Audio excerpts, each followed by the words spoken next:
Welcome to Great Taste. I'm your host, Steve Boss. 60 minutes of upcoming deliciousness. Certainly hope so. Actually, I'm pretty sure that's what's going to happen. My guest is Paul LeBeau.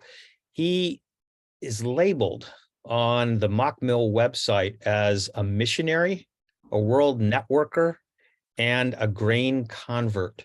So I hope we're going to find out all about those three very interesting monikers when we talk to Paul. Paul, welcome. Thank you very much, Steve. It's a real pleasure to be here.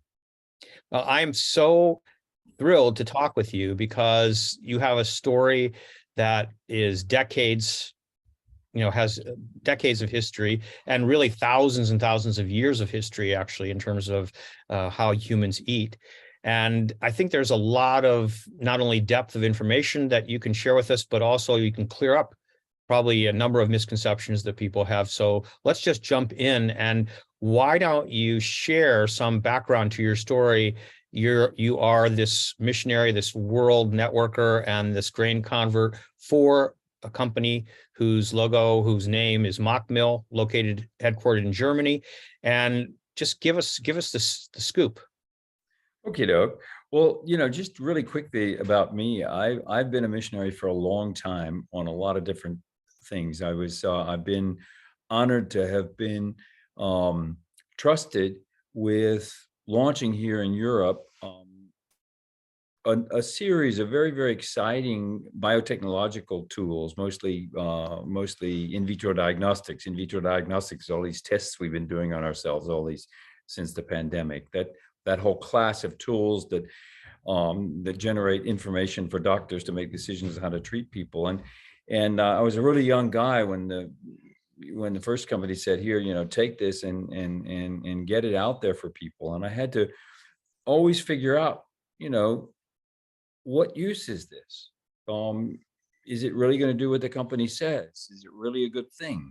And so I learned to reach out to top experts in fields and just go say, hey, I've got a problem. I'm a guy who doesn't know too much about something, but I'm in charge of figuring out, how to sell it. So what good is it? Here, take it, have a look at it for me. Tell me about it. Tell me about your work. Tell me how this, how you look at possible solutions to problems. And so I developed this, this method for going at it. And Wolfgang Mock, a friend of mine and neighbor of about 10 years back then, said, wow, I've watched you do this. I wonder whether you could do this for my business. And his business was one that was a departure from what he was learning to do. He was 29 years old, about to get his university degree in psychology and start a career building autism centers for early onset autism and for detecting autism in kids, really, and treating it. And somebody brought him a loaf of bread for his birthday, and he bit into this loaf of bread.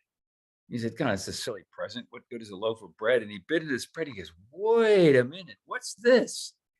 And his friend said, yeah, well, I baked it for you. He said, it's I milled up the grains myself. It's 100% rye bread, and I use sourdough, and this is real bread, and I'm glad it pleases you. He goes, pleases me. I got to learn how to do this. And so he got into baking his own bread, and he had his friend had a crank mill that he started using, and so every week he'd go and bake bread and with his friend, and he got so passionate about it when he started thinking about what it actually meant in the big picture. And when I mean the big picture, the whole picture of humanity and where we've arrived. We had arrived that time at the end of the 1970s, and it really caught him, so that even after he had started building autism centers, he was really, really focused on this question, and he finally gave up cranking one electric mill and couldn't find one that he liked, and so he built one. And then friends wanted him to build one for them, and so he was building mills on his kitchen table on the weekends, and over the years, well, the milling got more important than the psychology, and so he became the stone mill man.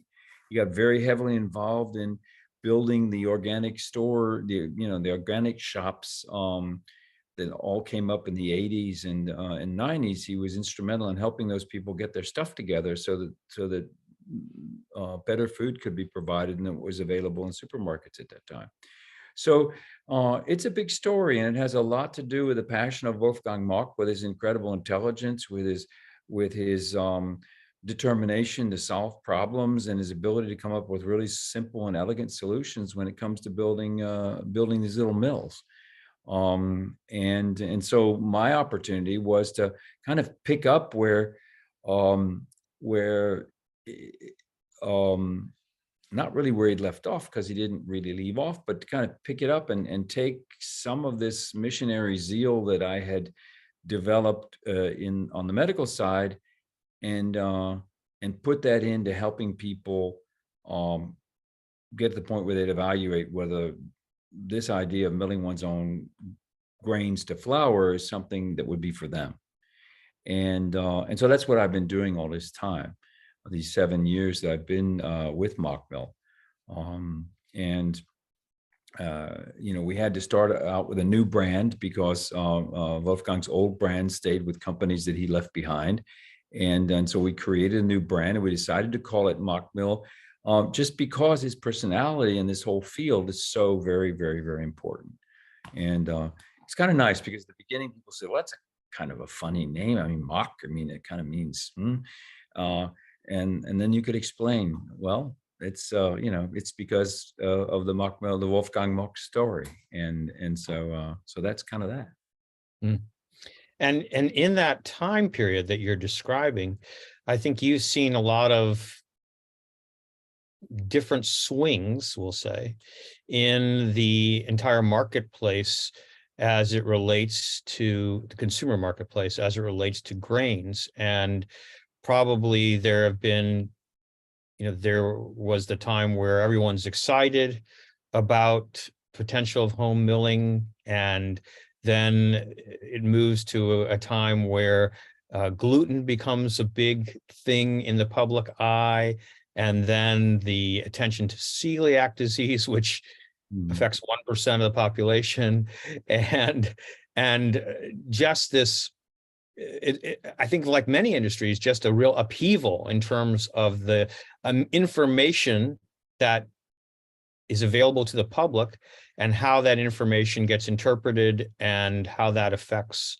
the entire story, we'll say, of grain. Oh, and I should throw in there, doctors, various types of doctors over the last, say, 20 years, railing against grains, and how people, they have whatever substances in them that people shouldn't eat. So it must be a very interesting ride. That's what I'm actually trying to get at here. Yeah, well, it's fascinating, as a matter of fact, and it was kind of interesting, because I made that conscious decision to leave the medical stuff behind. I was, headed for 60, and had started a new family at 50, so I was going to have to work till I'm 80, and I didn't kind of want to be out there in that Shark Tank again,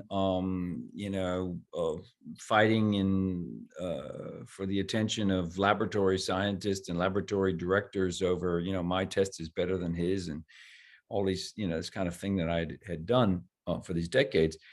And I wanted something really meaningful.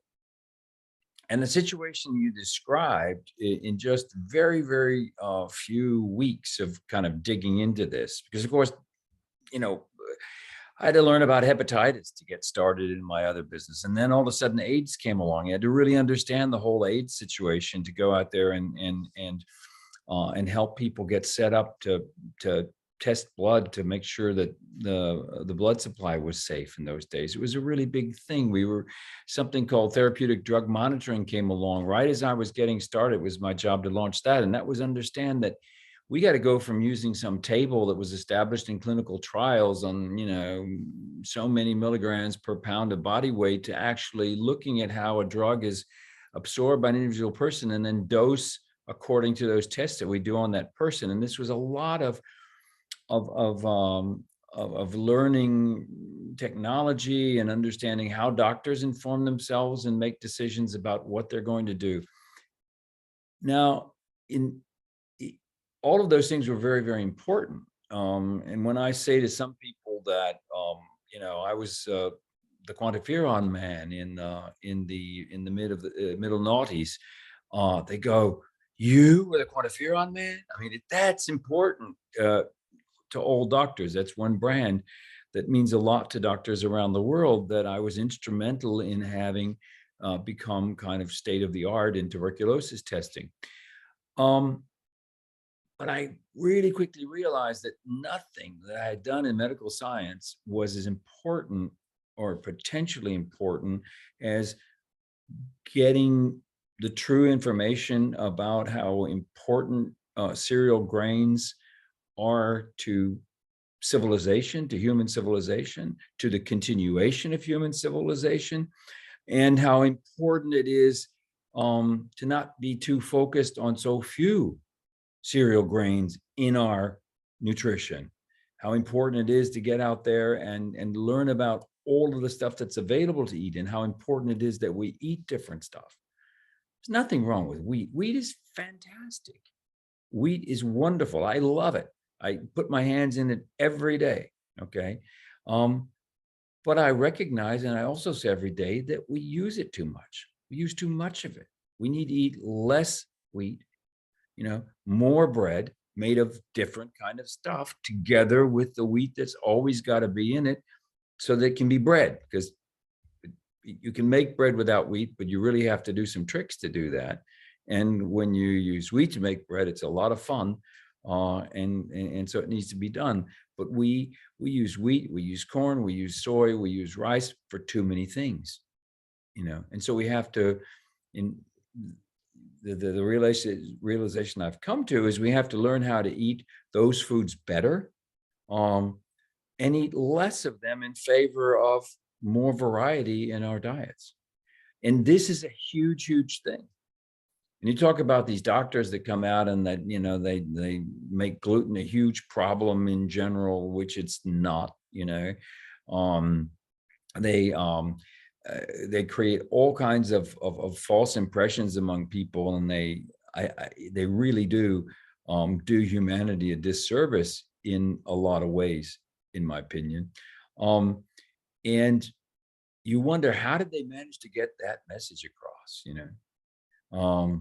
And so part of my challenge is how to get the good message that I have across, that you can go back and take back into your own home the very first kitchen tool of humanity, which means probably the very first tool of humanity, um, and start getting the benefits of using that tool every day, and make it a cornerstone of a better lifestyle for the rest of your life. So it's been fun. I'd like to be successful in getting that message across as the doctors who got the wrong message across, that you need to be suspicious of gluten in your diet. So could you give us a little bit of historical context to this, why grain is so important in the context of human civilization? Well, yeah, it's really very simple. When we were still climbing around in trees, before we got down and learned to stand up and walk, we were, for the most part, eating fruit that was hanging in the trees, and so we're pretty much limited to the kind of the tropics, where there aren't any real seasons, and the fruit just keeps going and growing, and you can always find some, and that's what you eat. And by the way, because we, over time we developed a little bit the ability to deal with the proteins and fats. We could, we could find something that was dead and eat that too, or kill something and eat it if we wanted. But basically, we were fruit eaters, right? And we got down and started walking around, and of course, we started to realize that space is at a premium, or things are running out. We want to move away from that. We want to migrate away. And the farther we migrated away, the more our food supply was limited in terms of its availability. We had to look for different stuff to eat. And so very, very early, human beings became seed eaters. But the thing they noticed about eating a seed is, if you just swallowed the seed, it'd go straight through you and you'd have no benefit from it. It'd come out pretty much the same as it went in. And so to get the benefit from it, you'd have to break it open. And so humanoids used to go around and they gather this plethora of seeds, almost anything. They knew that seeds weren't going to be bad for them. There are hardly any, there are some, but hardly any toxic seeds. And so they'd gather this big collection of seeds. And if they hadn't, caught a gazelle on that day, they'd throw down the pouch with the seeds, and the person who had stayed at home had to get down on her knees and actually break those open.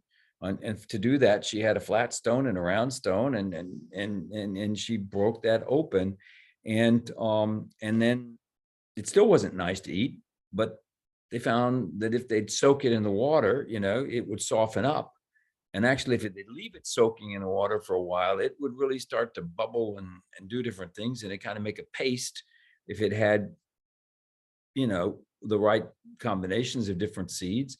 And if you drop that paste on a hot stone, it turned into something that was really nice to eat, and bread was born. And we don't know exactly when that happened. And, this whole process I'm talking about is tens of thousands of years. But in eating seeds,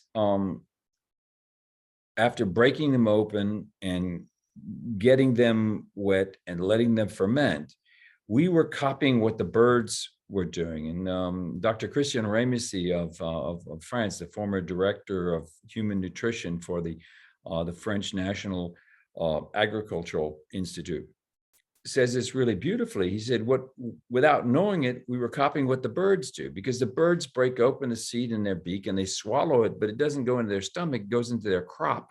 And in the crop, it's sequestered until the pH in the crop drops, till it gets pretty acidic.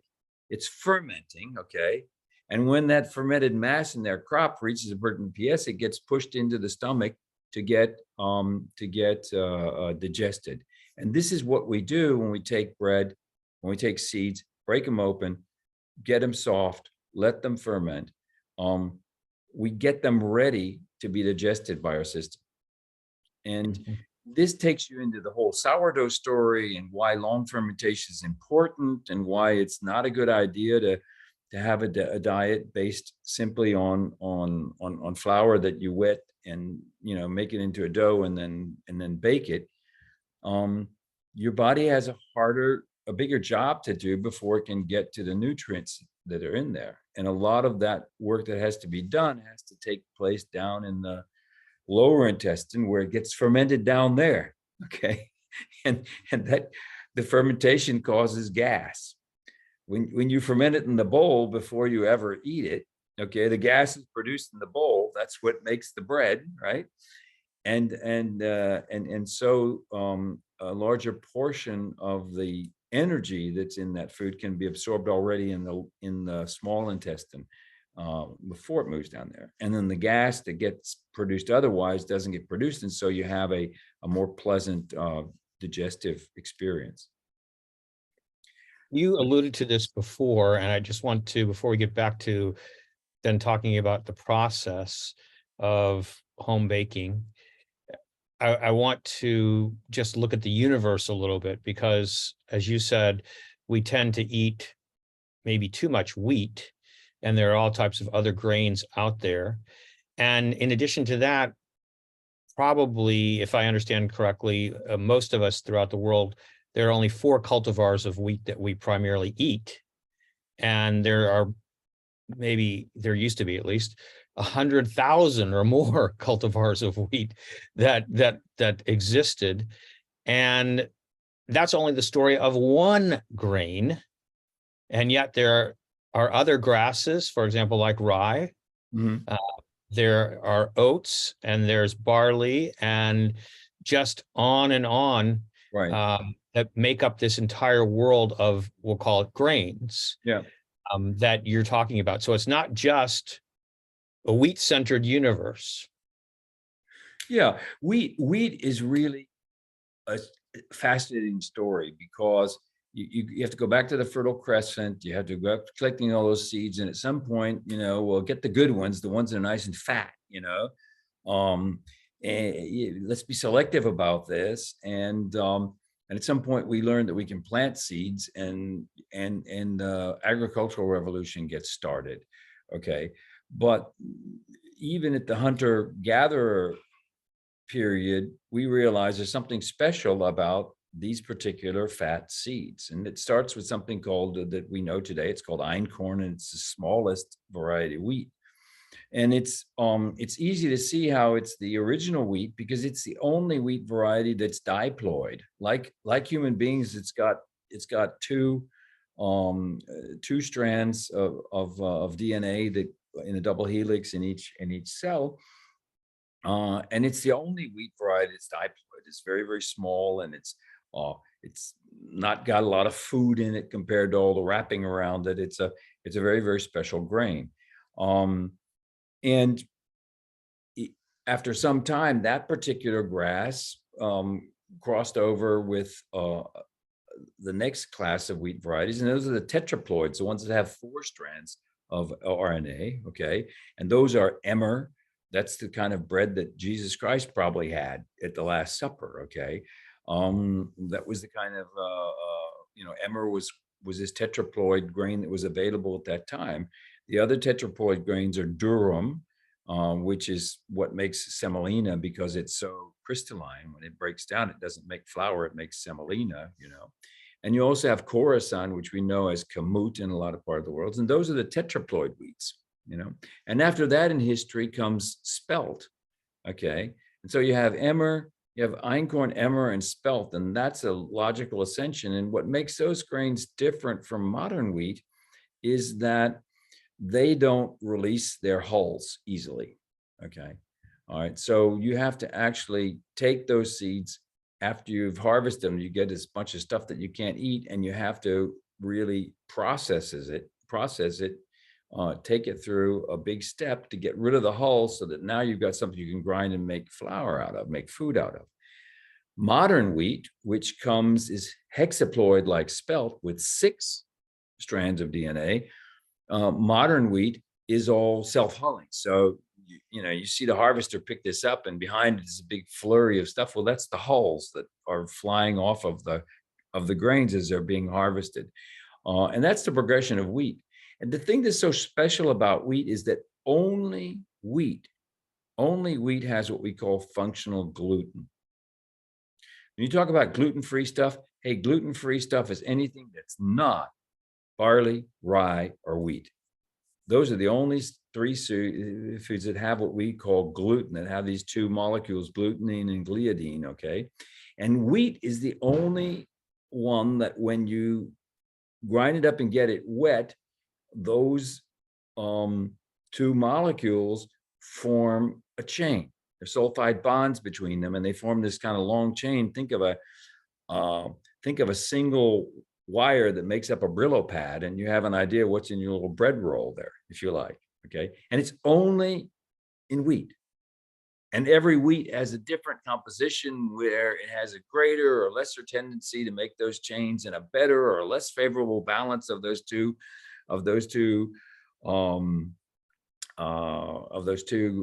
proteins. And so it's very, very interesting because you said, 4 cultivars maybe, but gosh, they're just tens of thousands of experimental wheat varieties going at a dozen or many, many more than a dozen research centers around the world at any given time. The variety is so big, okay? So, and that's just wheat. And it has this really fantastically special quality of having functional gluten. And that makes it possible to make bread, because that chain of gluten is what allows the dough to capture the air, the gas that's made by the yeast that's consuming the sugars and producing alcohol and gas. And the gas has to get captured. And this is happening with anything you ferment. That's happening, but only wheat dough really does a good job of capturing it. And that's what makes it possible to make bread out of it. But on the other hand, that dough doesn't have to be 100% wheat in order to give us really good bread. And in my own personal bread making very early on, I went, well, wow, there's all this stuff we can mill. We got to tell people about that. Well, why would they want to do that? You know?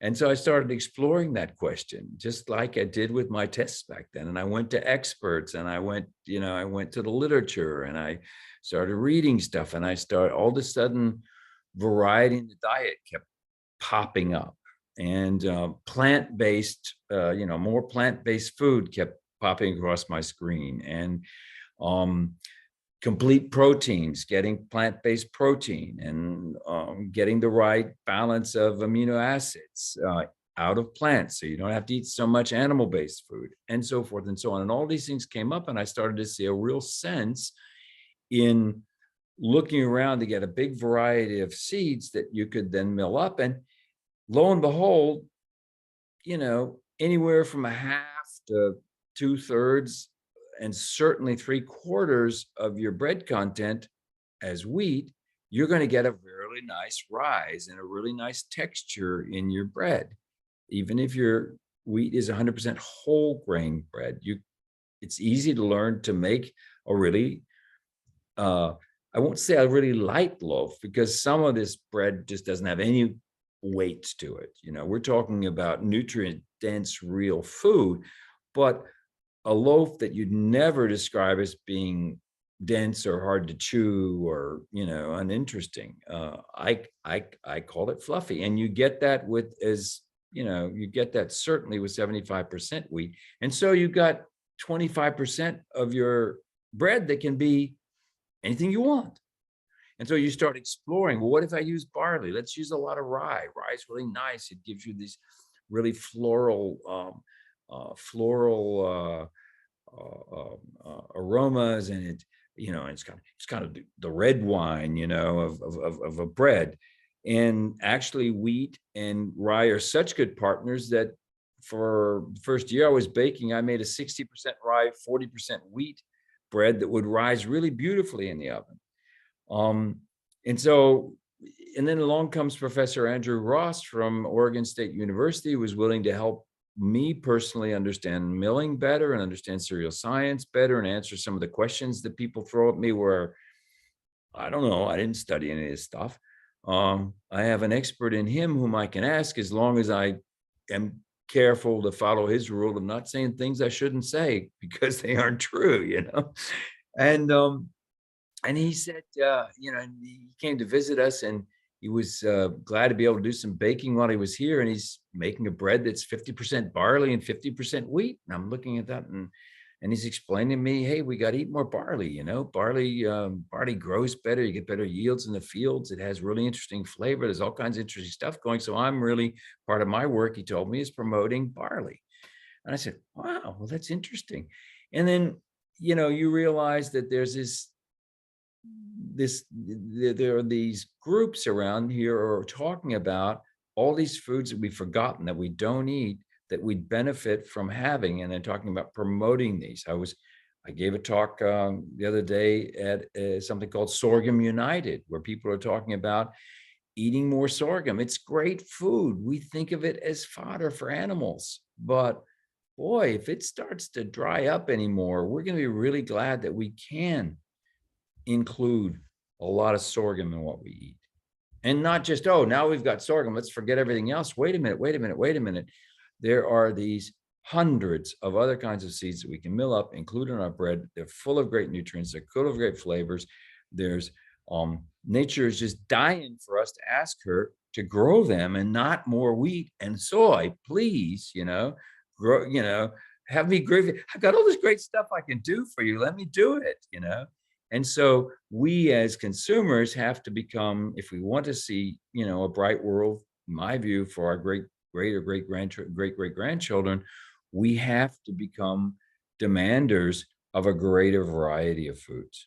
And companies like Bob's Red Mill, which is, for us, it's this huge thing, and it's in every grocery store in America, but it's really a tiny company compared to milling companies. And they've done a fantastic job of making sure that more variety is available to people. I think it probably is worthwhile to just go back a little bit to where things changed, because in the history of this entire bread making process, and why you are essentially a voice that is not that has to really cry for recognition still. And that, if I'm not mistaken, was the invention of the roller mill, and what happened after that to change the course of the type of bread people consume. So before that invention, probably, you correct me if I'm wrong, if people weren't baking bread themselves at home with whole grains, they were getting it, they were taking their flour to the local community, their wheat to the local community mill to get milled, and then they would take their flour to the baker in town who would bake it in the community oven. Those were the kinds of processes that were going on. And then came along this product of the Industrial Revolution, the roller mill. Well, yeah, Michael Pollan was one of the people who really influenced me earlier on with a little book. If anybody's interested in this topic, it's kind of a must-read book, a little book called In Defense of Food. And I started, kind of, what's the word? When you hound somebody, I started stalking him more or less in the internet. And I found him giving a talk on video where he said, all these problems we're talking about here, they all begin with the roller mill. Wow.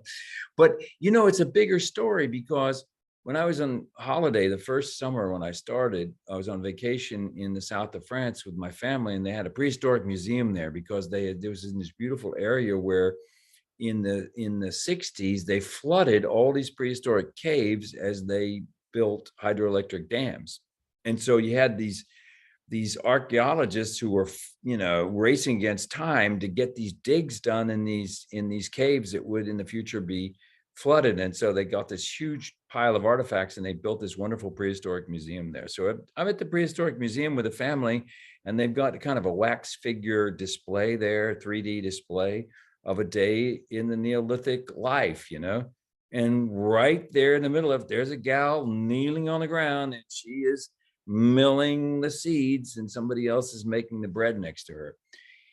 And it goes from that Neolithic scene through a natural progression where the Greeks and the Romans figured out they could get human power to take really big stones and shape those really big stones. And then, boy, you could get just 2 people in the village, milling flour every day. So not half the people in the village would have to take half of their workday to make the food for everybody in the evening. And that was the first harnessing of power. And then very soon after that, animal power, right? And then into the Roman period in Europe, and you have chaos for a number of centuries, but basically a sense of technology comes back along, and the Roman technology gets picked back up, and everywhere you go where you have humans, you've got a mill, the local mill. And this is the first kind of centralization of labor that happens. And then the Romans had already learned to harvest water, but suddenly the harvesting of water for energy became ubiquitous. And what was it doing? It was milling wheat, or whatever they had to mill. Then wind came along, wind power, and it was always about milling. And the first big development that once wasn't specifically about milling that came along was the steam engine, and that was more about pumping water. But still, milling was a big deal, and milling was always the object of technological developments as you went along. When you got into automation of processes, and the first really complex factories are grain mills. Okay. And so when the roller mill came along, it offered some possibilities that really represented a major breakthrough. And it's so big, the breakthrough is so big. If you think about it, at the end of the Civil War in the United States, you had about 12,000 grain mills in the United States, North and South. 15 years later, in 1880, you've got 24,000. And 10 years after that, you've got 213. Yeah. That number is very big. And that number I have from Dr. Steve Jones from Washington State University's bread lab. And I saw that slide on his presentation and I went, that's how fast it was. Because all of this, because through this whole period, when that gal was on the dirty ground, breaking up seeds and everything, there's all kinds of stuff getting in there, the bits of rock coming off the stones, there oddball seeds, there are dead animals. There's probably, if the seeds had been in a pile somewhere, there'd be some rodent feces in it. It was a mess, okay. And so people learned this, as soon as you learned to weave, so you had a cloth, you found out, oh, wow, some fine pieces of what you ground up will go through the cloth, and that'll give me something nicer to make food with. And bolting was invented, and so but it removed a lot of the food. You went from having several pounds of food to having just a few ounces, and so that made it expensive, if you like. And so it was only it was a great privilege to have foods like that. So you had all this mystique around it, and the whole French Revolution became inflamed based on the poor quality of grain-based products that the normal people had to make bread from, or to have bread made for them from, because the rich and privileged were taking the first choice of the bolted stuff and leaving the Midlands, the kind of poor quality stuff, behind. So it had a lot of import, okay? And with the roller mill, all of a sudden you could solve two problems. One, a big problem, that was that flour was a perishable product. As soon as you crush that seed, you crush the little baby plant with it, the plant embryo that's in a little oil sac. The oil bled into the chalky kind of white stuff that is the baby's food for that, for that plant. And then it would start to oxidate, and that would make it, after a certain number of days and weeks, taste bad. It wasn't pleasant anymore, the taste, okay? And at that time, you didn't know, does that mean it's no good? But basically it was a fresh product, like milk or eggs, if you like. Well, roller milling permitted you to jettison, more or less, by cracking open the seed, to jettison that baby plant off intact with its oil sac, so the oil didn't get into the to the rest of the seed. And you had left over, when that baby went flying off, and you could use air currents and different things to collect it and isolate it. That's the wheat germ, right? What you had left was that package of food for the baby, okay?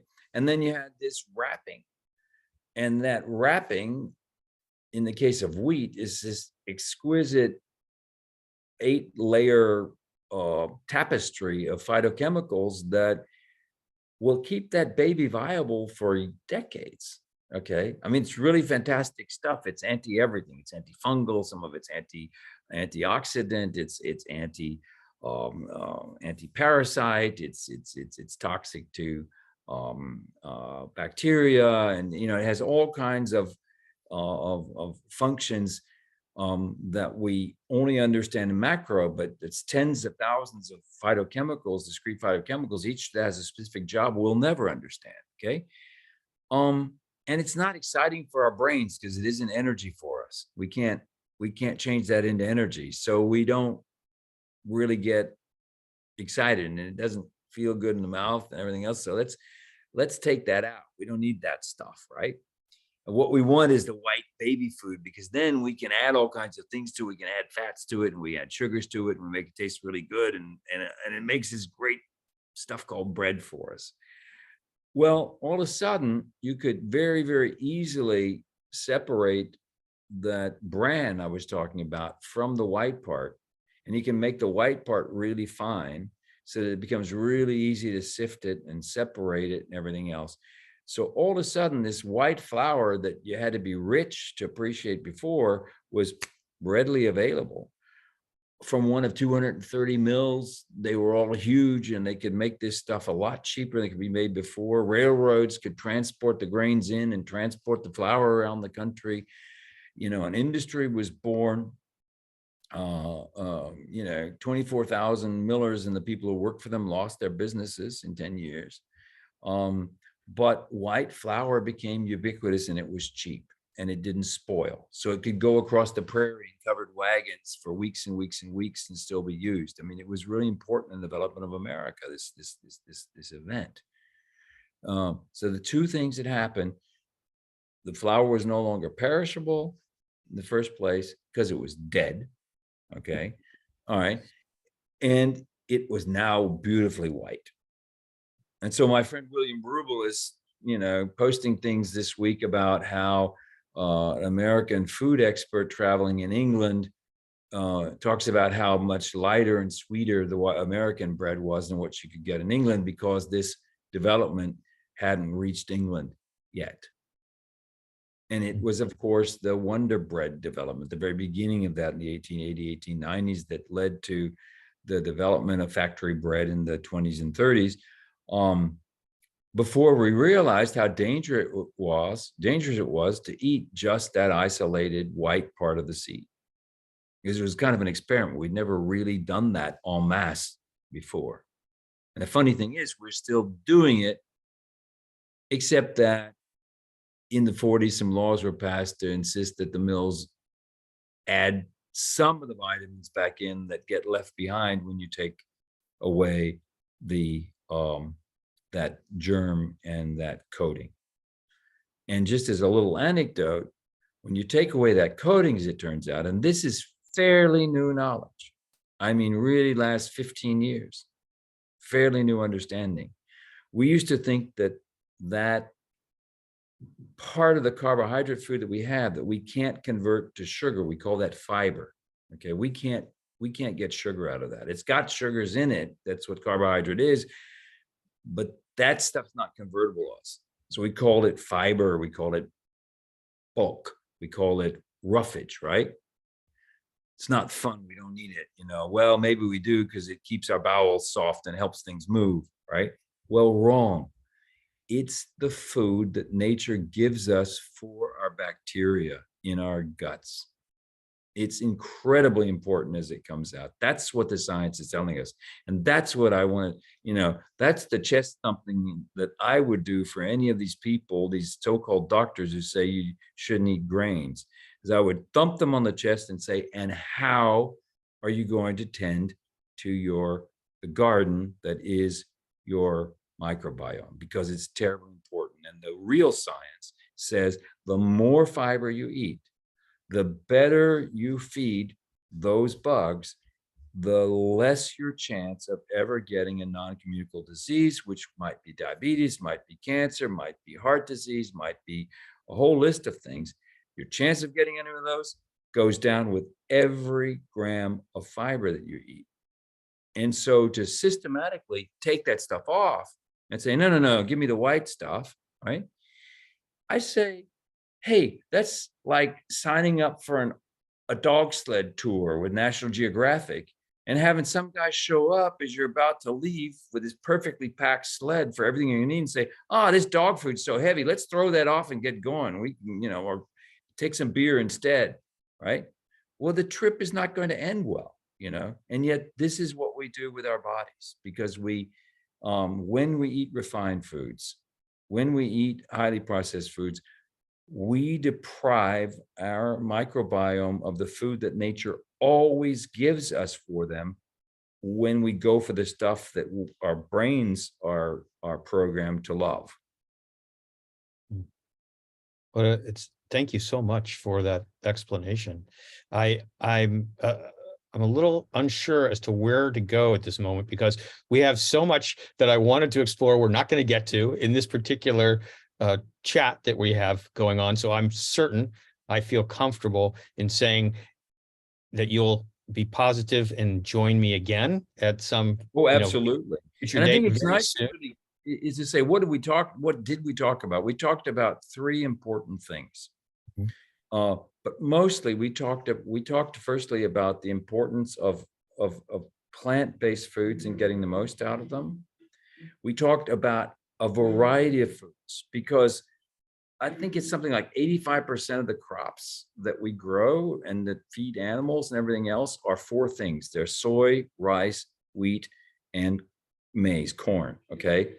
And that's a big, I think it's 85% of the crops. It's huge. It's crazy when you think of all the different kinds of things there are. So we talked about variety, and there's this great variety to be had, to be looked for, to be enjoyed, and that our bodies need. They need, I think the buzzword going around these days, you need to eat 30 different plants every week.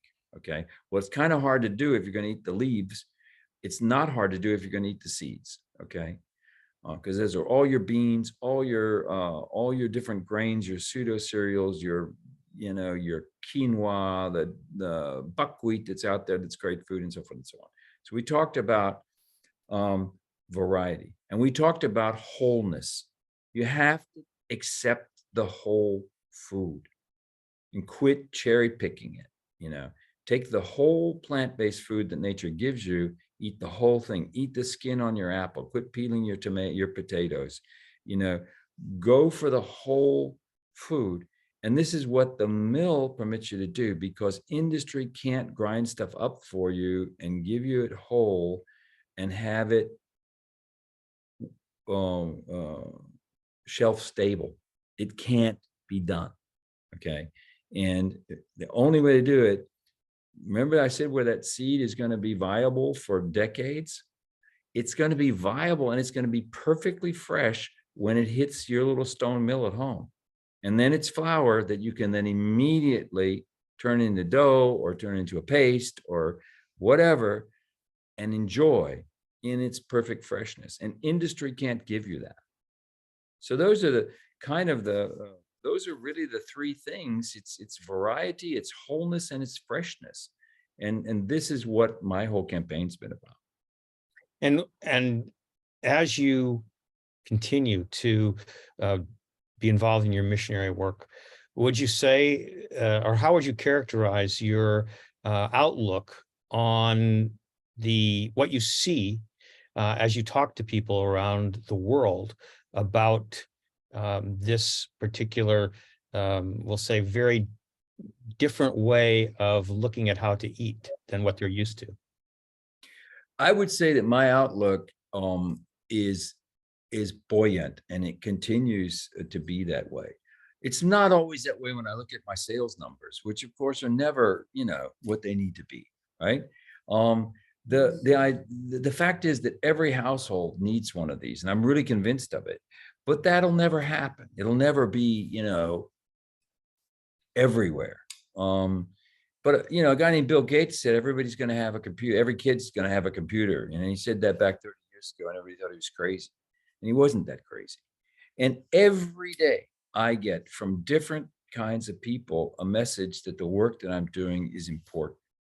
And whether it's a couple of seniors who call me up and go, wow, we bought a mill from you 2 years ago, and our lives are so much better. And it's brought us together, and it has helped us correct a lot of really unpleasant problems that we both had. And we love, it helps us spend more time in the kitchen together, and it helps us with our food budget. And it's so important. And thank you, And then you have yesterday at an event,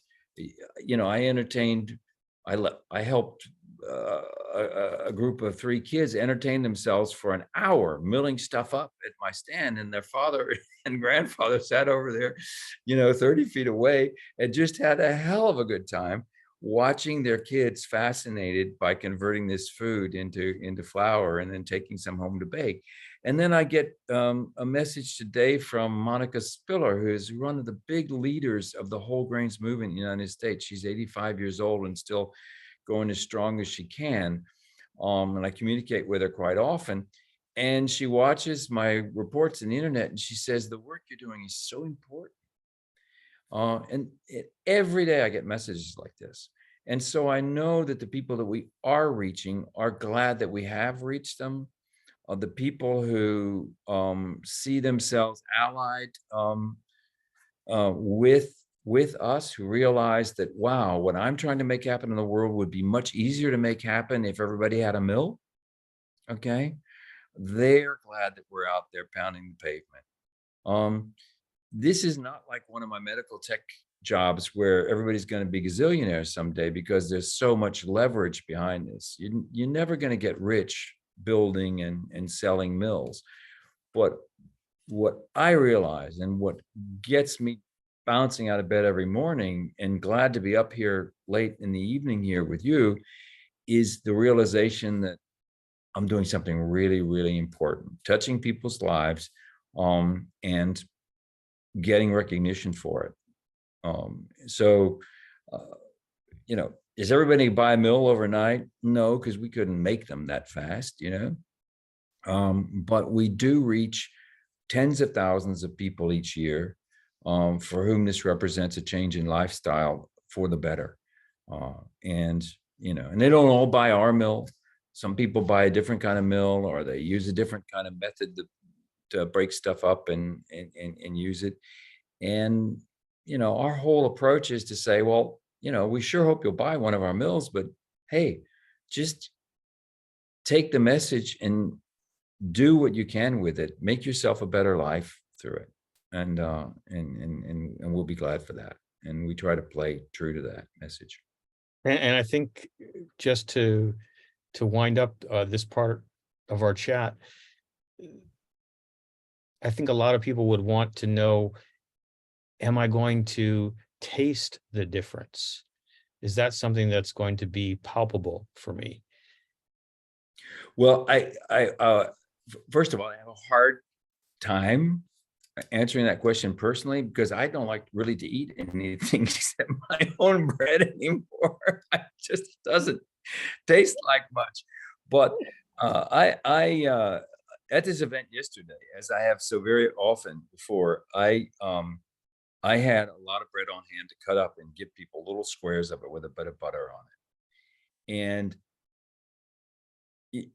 I get to play the clown. I get to be a bit the actor and so forth. And I'm a very extroverted person, and I'll talk to anybody. And if somebody comes up with a baby in his arms, I say to the child, I say, "Hey, I need your opinion on my bread, because if you like it, then I'll know it's good." And the baby looks, because the man says, or he says, whatever. And you give the kid the bread, and the baby takes the bread. This happened really. It's a real story. She wasn't a baby. She was like 18 months old, this little gal. She didn't want to have anything to do with me. She just hold it close on to dad, but he gave it a sign, it'd be okay to try the bread. She takes the bread and she chews around on the bread and everything else. And he says to me, "Boy," he said, "you really picked a hard candidate, because she is Miss Picky," and so forth and so on. And then and we were talking about, I don't know what else, as she was chewing, and then she gets finished, and he's picked up my story, and so I said, well, did she like it? And we looked at her both, and she looked at her dad, and she said, "Meh," which means more. And and at the same time, the older people that came by loved the bread, and I would call the teenagers over and say, "Before you can have your Nutella crepe over there, you have to try my bread and tell me whether you like it." That's how I get the attention, because if I stand there and politely wait for people to stop, they won't, right? And the feedback's just amazing. It's kind of like Wolfgang back then when he was 29 and tasted that first bite of bread, because the freshness is so big.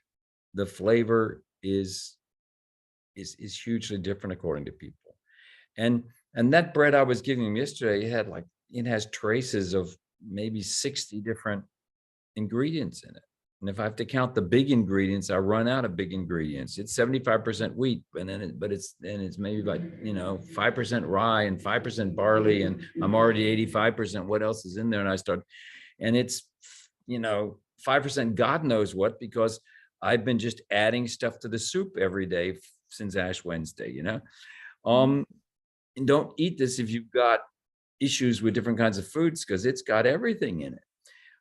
And then people go, "Wow, this is just fantastic." And it's not fantastic because it tastes like anything in particular, but it's fantastically complex. And I believe that it's a food that is to which your taste buds are responding as they were designed to. Your taste buds are there to tell you this is good for you. and also to tell you, now you've had enough of this, stop. And all this food that we get offered out there is concocted by people whose job is to trick your taste buds from giving you the proper response to what you've eaten, so that you'll, eat stuff that's not good for you and eat more of it than is good for you. And what I'm offering these people when I have bread that's just the grains I milled up in water and salt and nothing else, Right. is real food that then to which their taste buds can honestly respond. Right.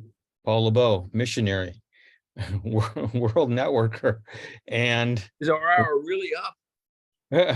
yeah, it is. And grain convert, right? Thank you so much.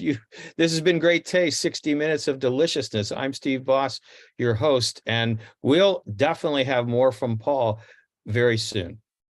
Thanks very much, Steve. I certainly enjoyed the evening.